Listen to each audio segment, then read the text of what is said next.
Good afternoon, everyone. My name is Chris Kamalski, and I'm your lecturer for Leadership Studies 1 CLC. Excuse me, very professional. Today's leadership topic is how do you manage a day spa, particularly looking at the two leadership theories of style and situational leadership theory. Today is October the 1st, 2014, and this is the third TUT at 3 p.m. We will give a few minutes to see if anyone jumps online live. If not, I will move into the materials shortly, and hopefully some of you catch this later. I'm going to mute myself, and I'll come back in just a moment.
Well, greetings, everyone. Wanted to see my face. My name is Chris Kamalski again, and I want to welcome you to this third tutorial for Leadership Studies 1 CLC. I know that today is a day where you have 1 of 2 days to finish a pretty large online quiz for me. And so I just want you to know that I believe in you, whether you're seeing this now or much later. And I trust that you are smart and that you are a varsity student and that you're able to do this. But please email me if you have any questions. If you've already contacted me, I am going to return emails as soon as these broadcasts are done. So I hope that you are well, and let's begin for today.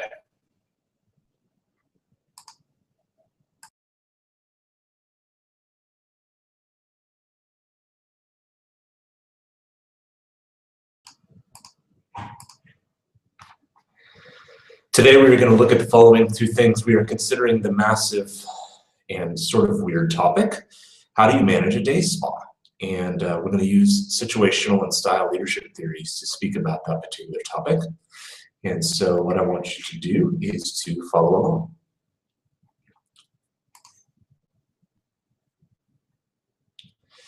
Today we're going through this, again, style and situational theories of leadership, a little bit of information on that I've taken from your notes that I wanted to just verbally speak through a bit. Then we're going to have a learning lab around the concept of how you manage a day spa. And then if anybody does jump online in a few minutes, I'll take some questions and or open dialogue towards the end of our time together. If not, I will say a few things about this Master Plan of Evangelism quiz by Robert Coleman that you guys have open as a current assessment that you need to complete by the end of tomorrow, Thursday, October the 2nd. And just make myself available for explaining that a bit further. Moving right into the material today to honor your time. If you begin to work through, and I realize that I have not fully put up this lesson segment in your lessons portion under Fundo, but I will do that in the next day or so. But one of the PDFs that I emailed to you that actually, sorry, is incorrectly, no, yeah, it's the last theory within Leadership Theory Part 1 is our 4th of 10 theories, and it's called Style Theory of Leadership.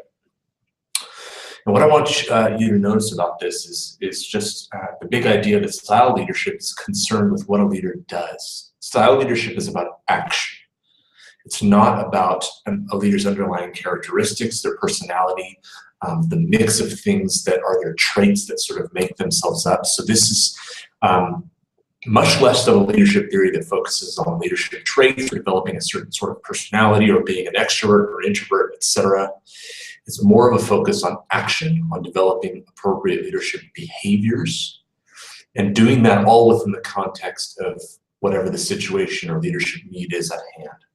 So you'll see, and this is the reason why we're speaking about this theory as well, that this theory of leadership, the style theory of leadership, directly gave birth, in a sense, to both situational and contingency leadership theories, which we'll explore a bit more today, as well as in Unit 1, Part 2 of your lessons online.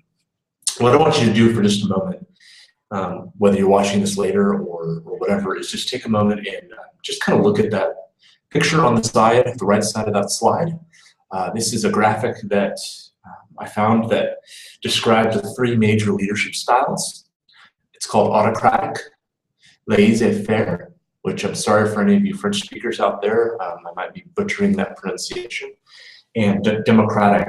And just take a moment and try to notice for me, I'll just mute myself for a second, try to notice for me the distinction between what each one of those particular 3 leadership styles does, okay? So literally look at that little picture and diagram of the leader in green and the followers in purple. And what's the difference between the 3 of them? I'll give you a moment to consider that.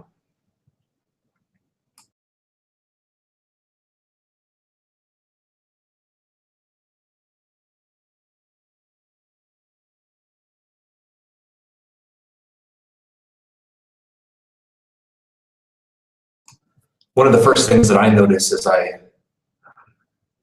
see all of them is, well, a few things. Number one, autocratic seems like it's very directional in the sense that the leader essentially instructs and tells and even commands might be a word that I would use the followers to do certain things. There doesn't seem to be a lot of discussion or participation or leeway. It's basically, here's what you need to do, I'm the leader, do it. Laissez-faire, by contrast, seems much more hands-off and sort of feels, I mean, actually that originally was an economic term in reference to capitalism and how, you know, a free market economy works with not having very much regulation, so sort of hands-off, if you will. So that theory applied to leadership is basically a leader who says to a group of followers, I really don't care, you know, or have a preference as to what you do. Do whatever you see fit or whatever you see best. My hands are off. And in a sense, I'm disengaged. Now that could either be a good or a negative thing, as we'll see shortly, because that could either be something where followers are really empowered to do something and trusted with the process, or the leader, in a sense, is disengaged and doesn't care. The third style is what I notice is directionality in the arrows. That's the first thing I noticed. The fact that the democratic style, which I just want to be very clear here, this is not democracy. This is not a form of government that Americans and other nations have sort of propagated as the best style or one of the best styles of government in the world. This is a democratic leadership style, which probably is better named actually participative leadership. And essentially you see a question there, right? Which is best, X or Y? And that kind of belies the fact that the leader is sort of asking for engagement, participation of the followers, and there's dialogue, right? A conversation between question and answers and thoughts and thinking out loud. I also want you to see that the arrows that are here, I'm kind of trying to move my cursor a little bit. The arrows that are here go both ways, and this is a style of leadership that definitely seems to emphasize that. Moving forward. A few points on each one of these leadership styles. I've said a little bit of this just generally, but now let me say it a little bit more specifically. Authoritative leaders give instruction to subordinates. That word subordinate is probably pretty accurate in terms of how followers are actually viewed. They demand compliance. So again, there's not a lot of leeway between can we do it this way or that way. It's they give the instruction is clear, and it's expected that followers will follow whatever instruction is given. There is almost always an emphasis on task over performance. So it's not about how well you do something, it's about getting it done. Although most authoritative leaders, which are also sometimes called autocratic leaders, both expect incredible performance as well as the completion of tasks on time. Usually this leadership theory is quite closely monitored or supervised. And so people under this style often feel like, they have someone looking over their shoulder a lot of times. A democratic leader, in contrast, as I was saying earlier, definitely involves subordinates in decision-making. There's a bit more of a sense of an equal, allowing them to make their own judgments while still taking initiative. So the democratic leader is still the leader, but he leads in a very participative, discussion-oriented, relationally based way. And that's quite distinctive compared to these other two styles. And then laissez-faire, in a sense, no interest in subordinates. They may do as they please.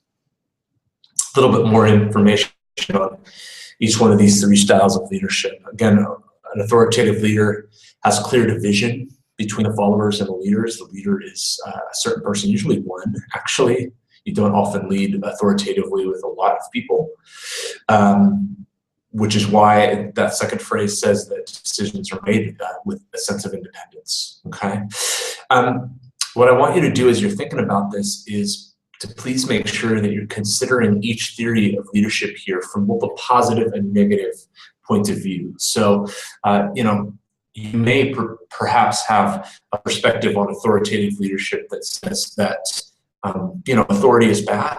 And I want to just point out to you the fact that sometimes, and particularly like in a time of emergency or crisis, an authoritative leader is exactly what you want. If you're in a house that is caught on fire, I would hope that you would want someone to clearly tell you how to get outside safely.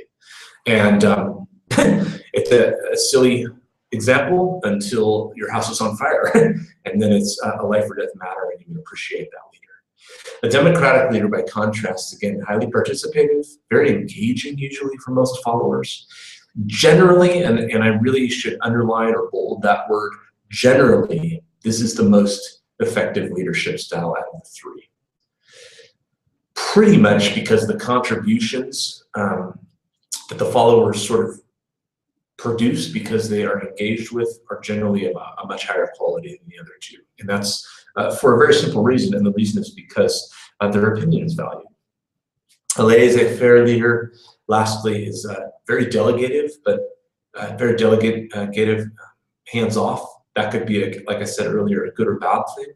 At times it will almost feel indifferent, and that little to no guidance will be offered. But here's a contrast or an example of when that could actually be not a terrible thing.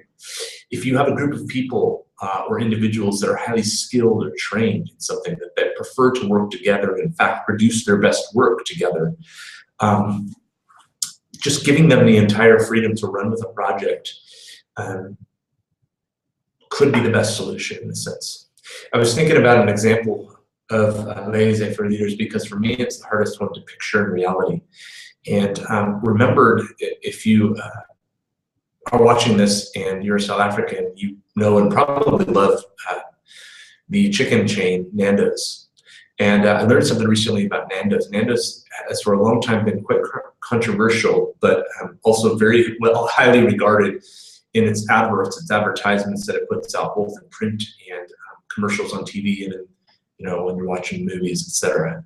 And a lot of times they take very kind of harsh or quite funny political stances and seem to skew everybody. And I found out recently that the executive leadership for Nando's has given the artistic creative team that comes up with their advertising campaigns complete 100% latitude with branding and how they choose to compose their message. So in a sense, they've protected themselves by removing themselves directly from that, i.e. laissez-faire. And yet at the same time, they've empowered them to really sort of hone and own a message. And although everyone's offended at some point, most people really appreciate this sort of stark honesty that Nando's brings about in its advertising. So that's an example of a laissez-faire leader.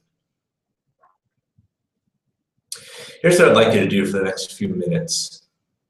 I'm going to give you a moment or two, and what I'd like you to do is very simply literally write down, or write into your phone or tablet or whatever you're using. And I want you to write down as many authoritative, democratic, and laissez-faire leaders, at least one for each category that you can think of, okay? So literally come up with a name or a political party or a company or something like that, that from what I've just said and what you know about these three styles would best fit whatever particular style. And once you have your list, what I want you to think about a little bit further, and I've said a little bit about this, but I want you to put this into your own words now, is what differences exist between leaders of this particular style? So essentially, given the actual leader or organization that you've chosen, how are they distinct from, in comparison to one of the other companies you've chosen? So basically, because this is a theory of leadership that emphasizes action and behavior, don't talk about personality traits here. What I want you to list is actually what actions, choices, behaviors a particular leader of this style seems to exhibit, okay? And then out of that, begin to think about a situation where each particular leadership style will be best utilized. So I gave you an example earlier where I said that most of us would really appreciate an authoritative leader when we're in an emergency situation. That would be an example of what I'm asking for. Let me pause right now, and I see that there are a few people watching online. If you have a question or a comment, please either unmute yourself or chat to us in the group chat, and I'm going to give you a moment to complete this exercise wherever you are watching. I'll be back in a moment.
I hope if you are working through this with someone, or you know someone that's in this CLC class, or within wherever you gather for this, that you will take a moment right now. I'm going to mute myself again, and just share your list with someone, as well as maybe one difference that you see between each one of these three styles of leadership.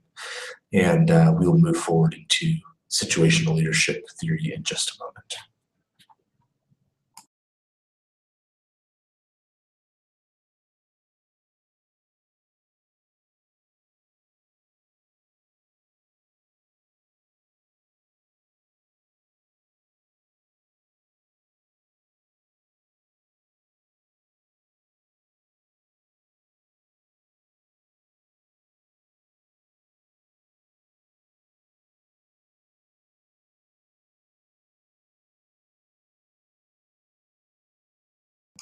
I hope that was helpful and started to get your brain thinking and moving from theory to actual leaders.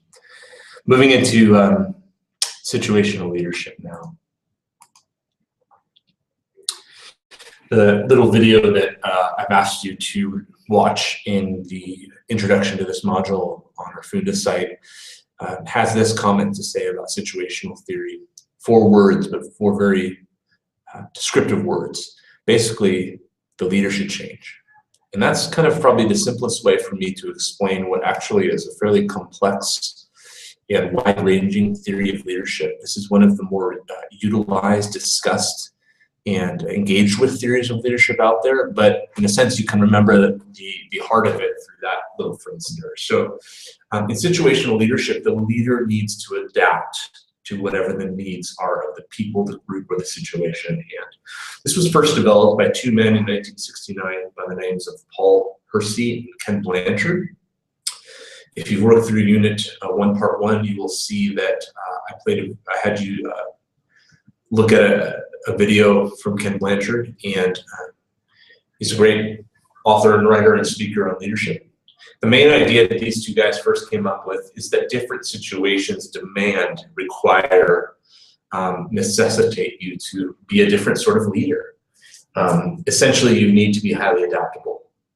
And the way that you're adaptable is that you look at whatever needs to be accomplished, the task at hand, and you couple that with the capability of those you're leading. So again, you sort of think about 2 things primarily. You think about, okay, who are the people that I'm leading, and what sort of capacity or capability or talent or gifting or maturity level, et cetera, do my people have?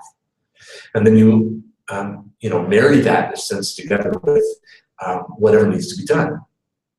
And the interrelationship between those 2 helps you as the leader figure out what sort of leader you need to be to both relationally invest in those you are working with as well as get the task completed.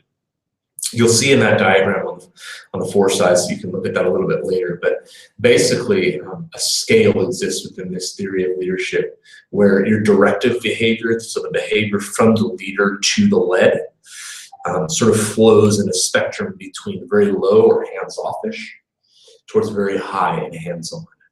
And that it needs to be measured against the amount of support, in a sense, or empowerment, you could say, that you give to people you are leading. And again, a spectrum there between a high, huge amount of support and a very hands-off, low level of support. And so there are sort of 4 quadrants, if you will, to this particular leadership style. That's the model, at least, that Hersey and Blanchard came up with. And the 4 styles, moving from quadrant 1 all the way to 4, so sort of in reverse counterclockwise order, is directing, which has just a high directive from the leader to the follower, so more authoritative sort of way. And the empowerment level towards the follower is quite low.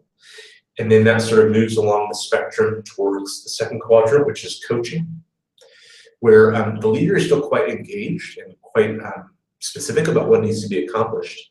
But at the same time, they are also releasing and entrusting the task at hand to the follower. And they're working with them as the follower actually engages and leads there. A third and sort of further level of that where directing and supporting begin to swap is the fact of the 3rd quadrant, which is called the supporting quadrant. And that has a high supportive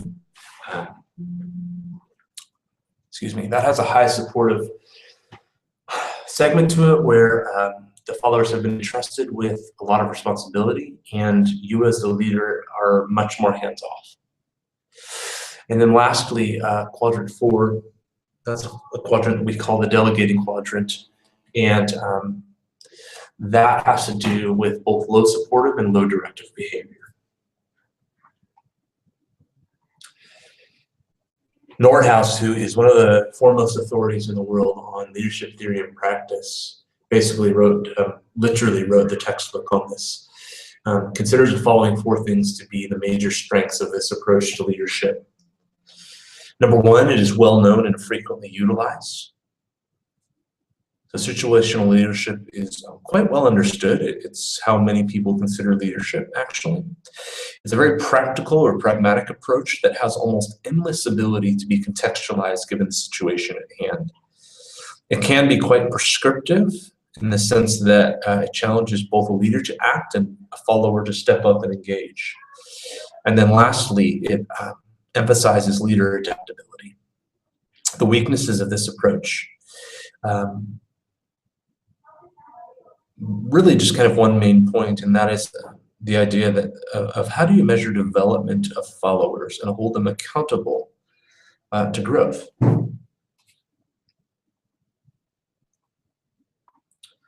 So kind of given this, that's sort of a very brief introduction to situational leadership. Here's what I would like you to do. Obviously, you likely, if you're watching this online or by yourself, are probably not in a group of 4, but if you were able to do this with anybody else in person or over the phone or via chat or something like that, what I'd like you to do is, if possible, not work alone. And what I'm going to do is I have uploaded 2 different resources. I'll show you them just now. To the Keynote section under the resources, the Keynote folder under the resources tab within Funda. And both articles have to do, short one-page articles have to do with leadership style, and as well as situational approach. And they have to do with managing a retail store as well as managing a day spa, which is a retail store of a specific kind. And what I want you to do, we're not going to take 20 minutes because we don't have that much time, but what I want you to do is take a few moments now and kind of skim over that and then grab a piece of paper. And I want you to actually begin to create a bit of a mind map. Now, if you don't know what a mind map is a visual depiction where you are brainstorming both visually as well as verbally. So a lot of times we brainstorm just by writing words down. And here we want to try to do that both verbally as well as visually. And what you're basically trying to think about and discuss with each other and work through is who is the ideal leader that would manage a day spa retail store well. So basically, what sort of person, what sort of leader, what sort of manager would most successfully and most sustainably manage a day spa? I want you to think about this from the perspective of leadership style, as well as the sort of typical or regular situational needs that the customer base and the employee base within a day spa would have. Now, for those of you that are not familiar with what a day spa is, particularly probably some of you gentlemen, it's that place where you go where people become pretty and relax. And so it's a very huge industry in the world, particularly here in South Africa. And basically what I want you to think about is I want you to think about leadership style and situation and consider specifically what sort of style of leadership you would need to have given the situation of managing a successful day spa. So here are the 2 articles I'd like you to go on Funda and go see. I'm going to actually open up my Funda for a moment and show you that now.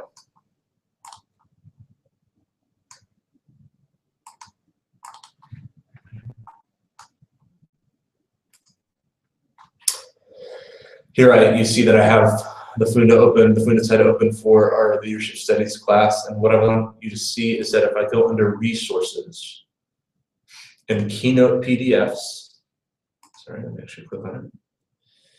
I've opened up, or I've uploaded a PDF that's called What Type of Leadership Style is Required for a Spa, as well as a second PDF that has to do with the impact of leadership style in a retail store. Open both of those up if you can, and as I do that myself on the screen, I'll explain more of what I'm asking you to do in just a moment.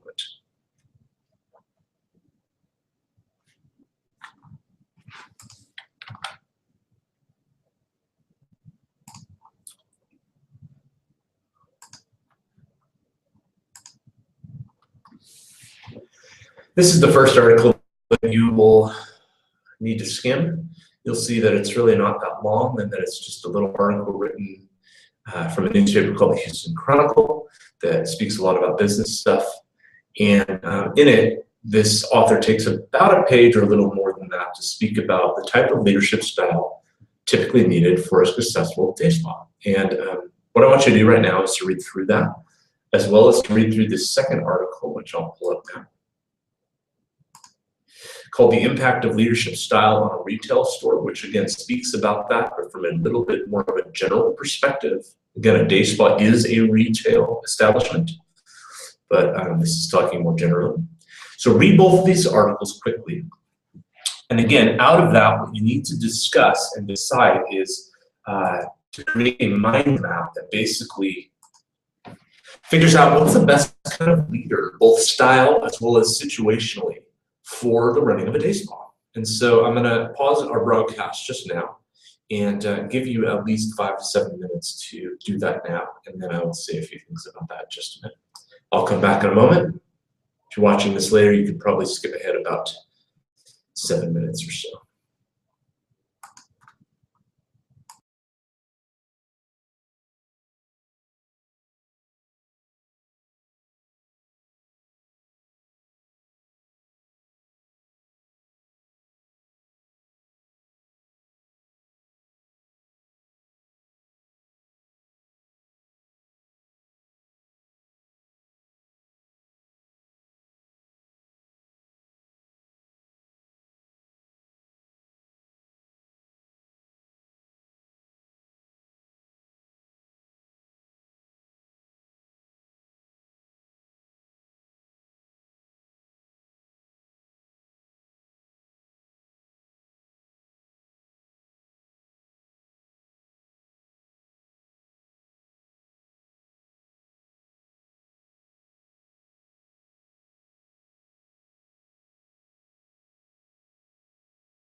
Note.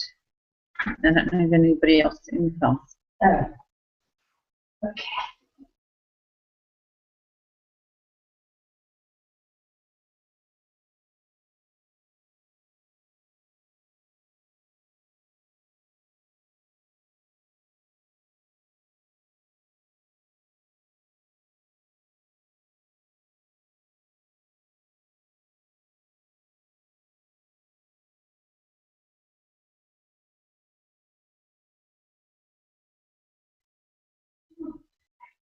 Hello? Hello? How are you, Christine? Hi. Is there anybody else in this tutorial? There's been some people that have jumped on and off. Right now, I think it's you and me. Ah, cool. Okay. Can I help you with anything specific? No, I don't think so. Okay.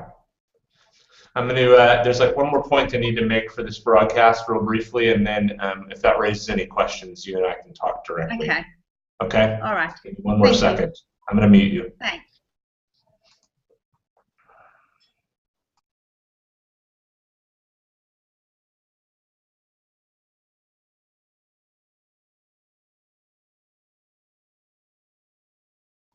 Okay, so again, the point for those of you that are trying to catch up or watching this later is that we were using the example of a day spa.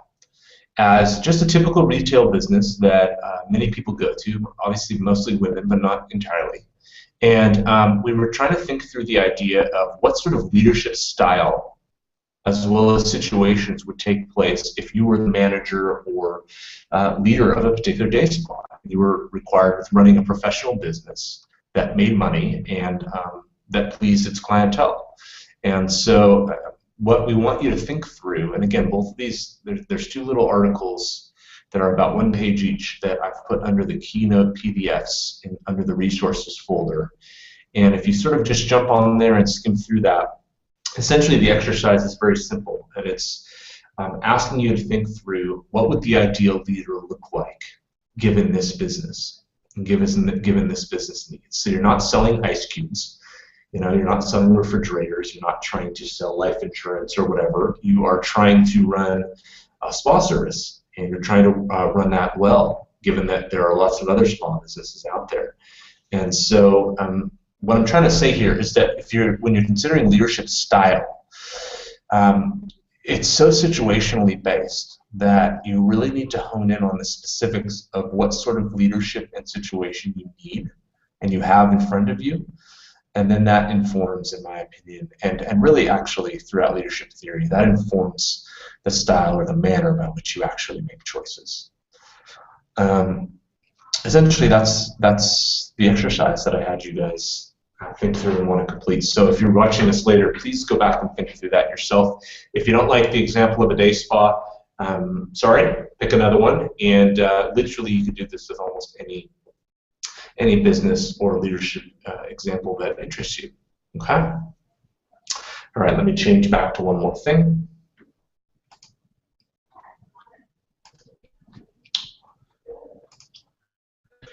I want to mention just briefly, sorry, let me scroll to the right place in here,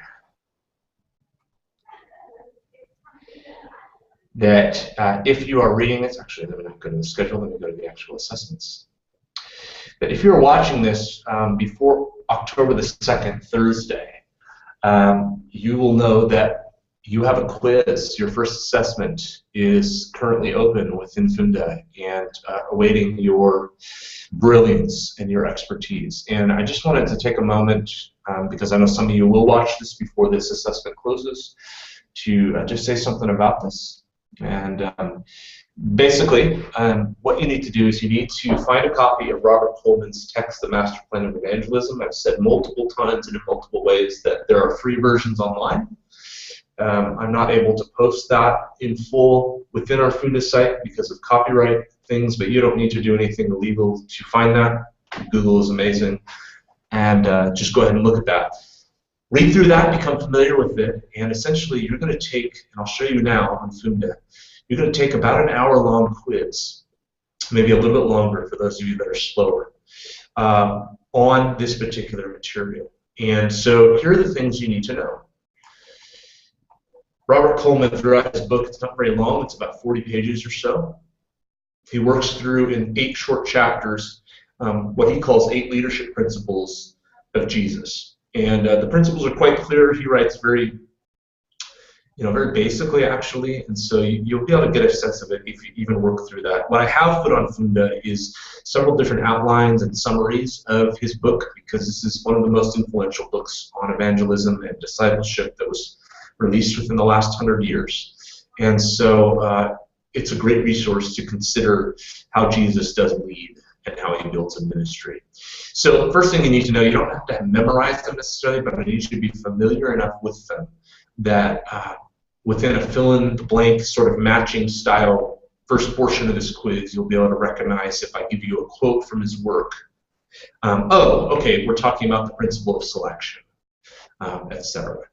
The second thing that you need to do within the quiz is you're going to do something that we did in our first TUT, as well as the module introduction lesson, and that is think again critically, sort of for the last time within this course, what is the relationship of the Bible to leadership, specifically leadership that Jesus sort of models. Coleman has a very specific perspective on that. I appreciate some things that he says about that, and yet we need to look at that critically. Not to dismiss it, but to kind of see where we stand ourselves. And so I'm going to ask you short answer essay question about this relationship, and I want you to be prepared to do that. Now, a couple things about the quiz.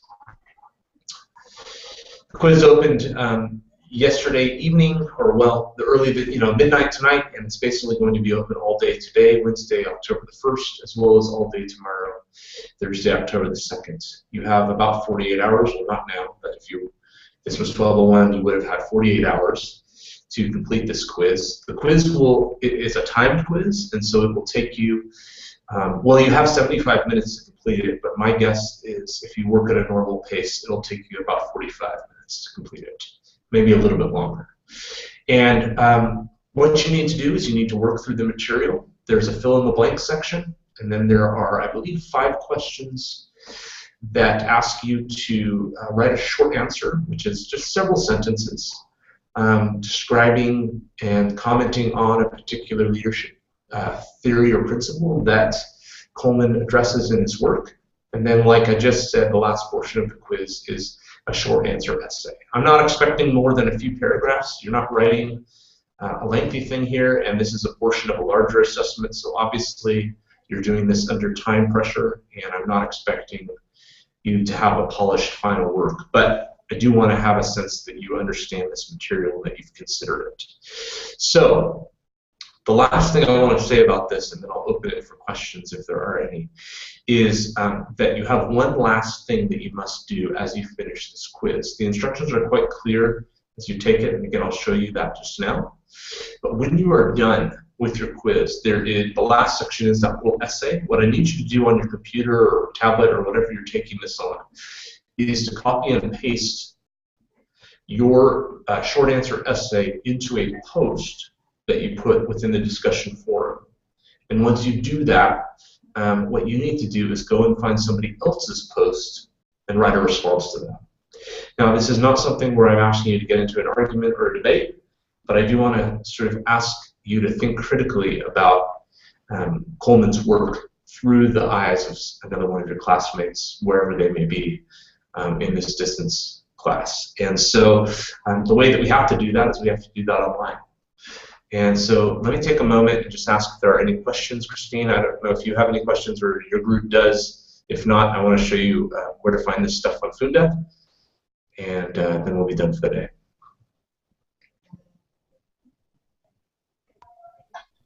Hi, I don't have any questions at the moment, and the rest of our group are not here. I don't know where everybody is at the moment. Okay. Okay. So again, I'm just going to, sorry that you're sort of watching me record this, but I'm just going to then, for the sake of others that watch us, sort of just show people where that is. So if that is of no interest for you, well, you're basically done for the day, and I appreciate you making an effort. Okay. Okay, you take care. Thanks.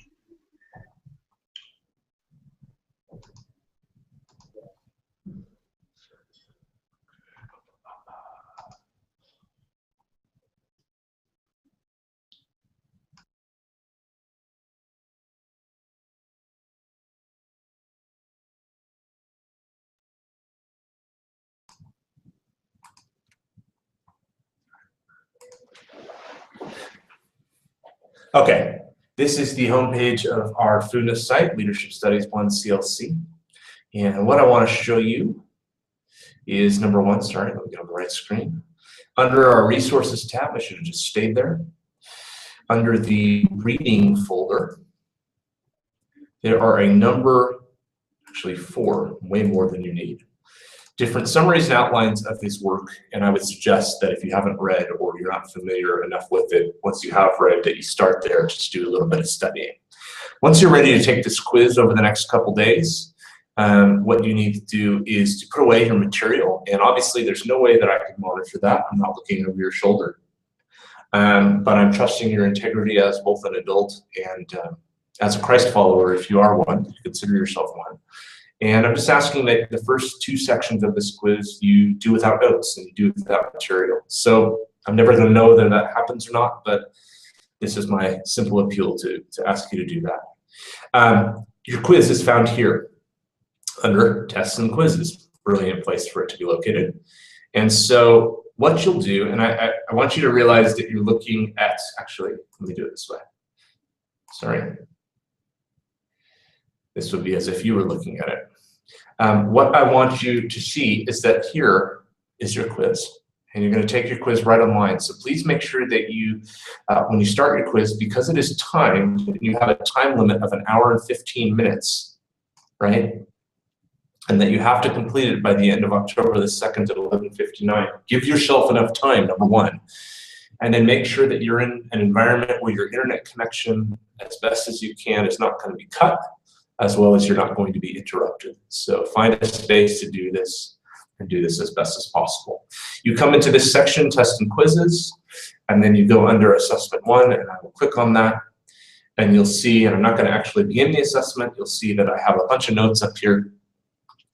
The thing that I've highlighted in red, the thing that I've highlighted in bright yellow is both the due date for the quiz, as well as how to post your short answer essay text into the forum section of this website. This quiz is timed.